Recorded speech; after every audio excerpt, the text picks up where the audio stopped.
اعوذ باللہ من الشیطان الرجیم بسم اللہ الرحمن الرحیم الحمد للہ رب العالمین والصلاة والسلام علی سید الانبیاء والمرسلین وخاتم النبیین۔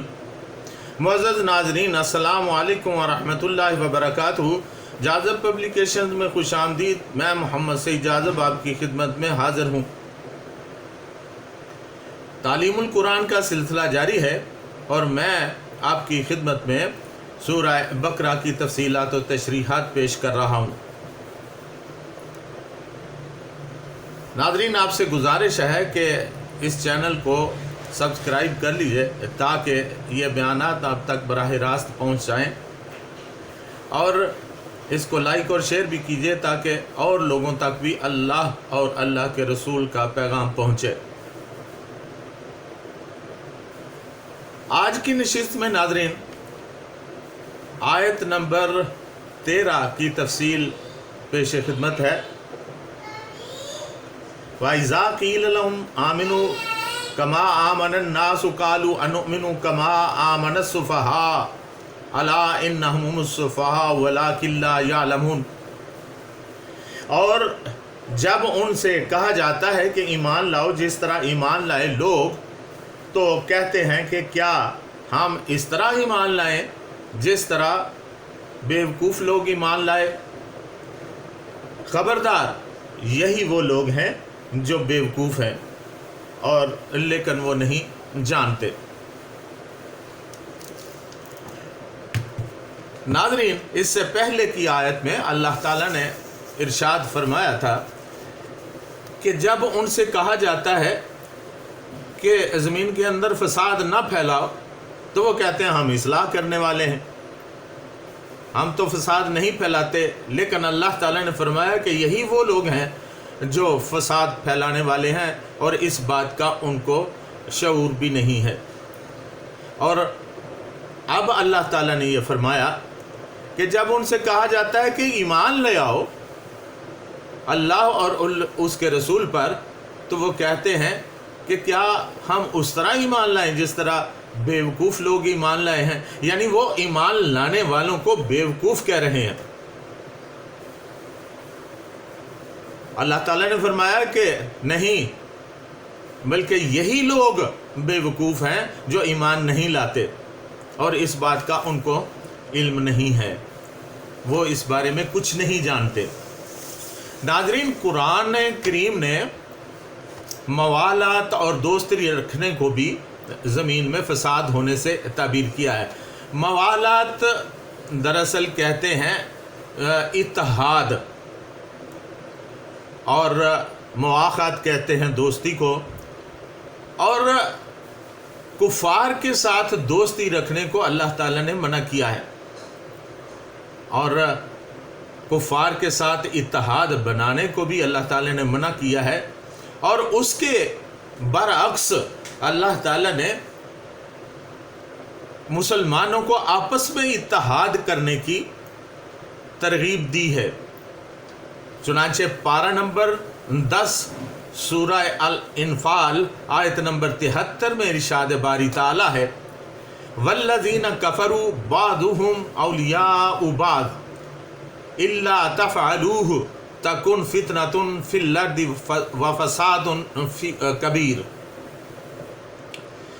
کفار آپس میں ایک دوسرے کے دوست ہیں، اگر تم بھی ایسا نہ کرو گے، یعنی آپس میں دوستی نہ کرو گے، تو اس زمین میں بھاری فتنہ اور فساد پھیل جائے گا۔ اب اس کا مطلب یہ ہے کہ جس طرح کفار نے آپس میں گٹھ جوڑ کر دیا ہے اور ایک دوسرے کے ساتھ اتحاد کر لیا ہے، اور وہ اتحاد کر کے مسلمانوں کے خلاف فتنہ اور فساد برپا کرتے ہیں، تو تم مسلمانوں آپس میں اتحاد کر لو، اتفاق کر لو، اور اسی طرح مل بیٹھو اور اس فساد کو کچل دو جو کہ کفار پیدا کر رہے ہیں۔ پھر اللہ تعالیٰ نے پارہ نمبر 4 سورہ آل عمران آیت نمبر 118 میں ارشاد فرمایا، یا ایھا الذین آمنوا لا تتخذوا بطانۃ من دونکم لا یألونکم خبالا ودوا ما عنتم قد بدت البغضاء من افواہہم وما تخفی صدورہم اکبر قد بینا لکم الآیات ان کنتم تعقلون۔ اے ایمان والو، تم اپنے سوا کسی کو اپنا دوست نہ بناؤ۔ تم نہیں دیکھتے دوسرے لوگ تمہاری تباہی میں کوئی کسر نہیں اٹھا رکھتے، وہ چاہتے ہیں کہ تم دکھ میں پڑو، ان کی عداوت تو خود ان کی زبان سے بھی ظاہر ہو چکی ہے، اور جو ان کے سینوں میں پوشیدہ ہے وہ بہت زیادہ ہے۔ بے شک ہم نے تمہارے لیے نشانیاں بیان کر دی ہیں۔ تو اس سے بات صاف ظاہر ہو جاتی ہے کہ ایمان والوں کو چاہیے کہ اس فساد کو روکیں جو کفار آپس میں اتحاد کر کے پیدا کر رہے ہیں، اور خود ایک ایسا اتحاد بنائیں کہ اس کی بہکنی ہو سکے، اس فساد کی بہکنی ہو سکے جو کہ کفار پیدا کرتے ہیں۔ ناظرین، اس آیت میں جو بیوقوف کا لفظ استعمال کیا ہے کفار کی طرف سے، اس کے معنی دراصل میں کیا ہیں، اور بیوقوف حقیقتاً ہیں کون؟ منافقین کو صحابہ اکرام رضوان اللہ علیہم کی طرح اللہ تعالیٰ پر، اس کے فرشتوں پر، کتابوں اور رسولوں پر ایمان لانے، موت کے بعد جی اٹھنے، جنت کی حقانیت کے تسلیم کرنے، اللہ تعالیٰ اور رسول کی تابعداری کر کے نیک اعمال بجا لانے اور برائیوں سے رکے رہنے کو کہا جاتا ہے، تو منافقین کا یہ گروہ ایسے لوگوں کو بیوقوف قرار دے دیتا ہے۔ حضرات ابن عباس، ابن مسعود، ربی، انس، عبد الرحمن بن زید بن اسلم رضوان اللہ علیہم اجمعین اور دیگر صحابہ اکرام فرماتے ہیں کہ سفہاء سفیہ کی جمع ہے، کم عقل اور نفع و نقصان کو پوری طرح نہ جاننے والے کو سفیہ کہتے ہیں۔ پارہ نمبر 4 سورہ النساء آیت نمبر 5 میں ارشاد باری تعالیٰ ہے، وَلَا تُؤْتُوا السُّفَهَاءَ أَمْوَالَكُمُ الَّتِي جَعَلَ اللَّهُ لَكُمْ قِيَامًا وَارْزُقُوهُمْ فِيهَا وَاكْسُوهُمْ وَقُولُوا لَهُمْ قَوْلًا مَّعْرُوفًا، اور نہ دے دو نادانوں کو اپنے مال جنہیں بنایا ہے اللہ تعالیٰ نے تمہاری زندگی کے لیے سہارا، اور کھلاؤ انہیں اس مال سے اور پہناؤ انہیں اور کہو ان سے بھلائی کی بات۔